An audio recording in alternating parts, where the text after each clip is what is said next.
Yummy Dr. Range. Tandukanye umugabo n'ingiga mugabo n'imbwa. Ariko Miki reka kwibariza akantu. Miki. Ni iki kintu aga yarushije abandi basore bo muri media hano gituma umuhagararaho ukamuhamiriza ngo n'umugabo? We uri kungura telefone. Reka ndisobanure. Mbere na mbere sinjajwa ikindi nta coma nta inzoga n'umugabo nyamgazi ufata inshingano aroga nanuka zikwiyogoshesha ntabwo mujyana n'irambwa ngo ni Regine. Oya wizana wimesha ningama abandi bantu. Uravuze ngo urumogi ruratuma mu musatsi. Nge nabo ndi bubemerere yuko muvuga umusore bita kapiteni ngewe nabi kuko Miki ukurimbwa mu gihugu ngaho nyumvira Miki yo ko bivugwa yuko buri kantu acoma kantu kabumwemera nka musaza wawe kantu kavuga kantu bacoma rubageramo nibyo cyangwa ntago ari byo?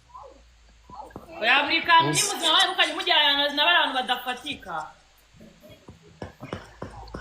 Geranje nagira ngo nunze Ariko se mwana ubundi aga ko aga nawe abera mubi iyo bamukomye bamukubise bikomeye cyane nawe aragenda agahita azana agahita azana Miki. Buriya aga ntago azi kuvuga, ntago azi kuvuga nyewe nda kuba yavuga ngo yajya mu matiko. Ntago kuvuga niye wakigwa gihuta zagira ngo jeswe bampango ngo yaramvuganiye, ntago azi kuvuga. Ariko hari ukuntu agenda akajya azaho gutuntu two gusodeka ni nka katalizeri aragenda akajya sodekamo kwa Miki akamuga ati nudasubiza Regis buriya araba duciye amazi urugo rwacu rwose araba ruciye amazi. Ubwo noneho Miki kuko ari we shege isasu ahitaza direct nk'umuntu wari uzi Regis basambanye igihe kinini agahita akoma Regis. So Regis niyo hantu byaje kumuvira kuba yakibutsa Miki, ari nacyo kintu maginga yangaya nabonye Miki yuririyeho anavuga ko Regis yakoze amakosa cyane. Nabibonye ikiganiro cyose Instagram yari kuri TikTok live ngira ngo ko nabonaga barimo baragera banatanga mbona za gift.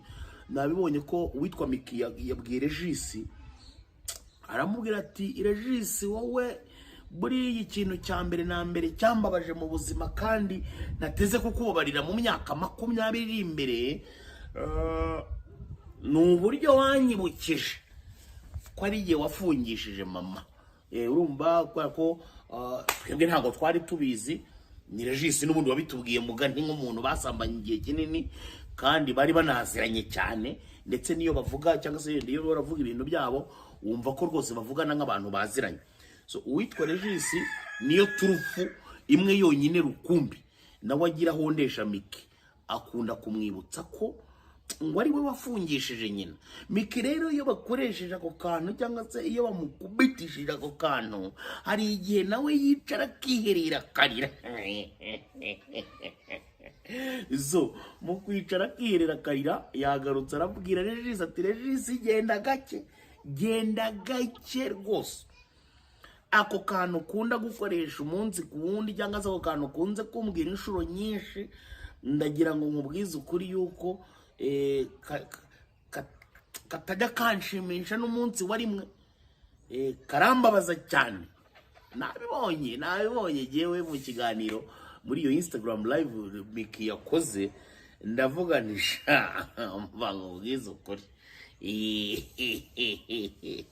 Burya ngo nta muntu utababara. Hari ukuntu umuntu abyuka mu gitondo ukavuga ngo urimo uratwika ugasanga nawe hari ahantu bakoza ukumva neza bajombye igisongo mu gisebe.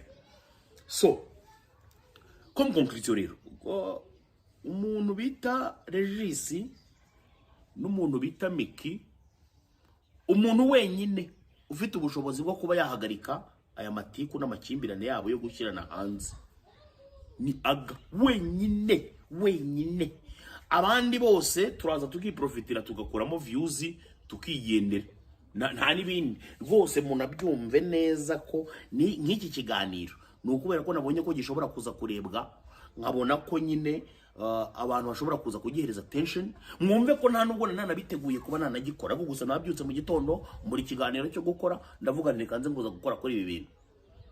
Mwumve noneho ko nibyo bintu biba binameze. So sintekereza ko aba bantu babiri bahoze basambana nubwo wenda baje gutandukana hakajyamo Aga bagakwiye gukomeza kuza gushyirana hanze n'ibiki byose.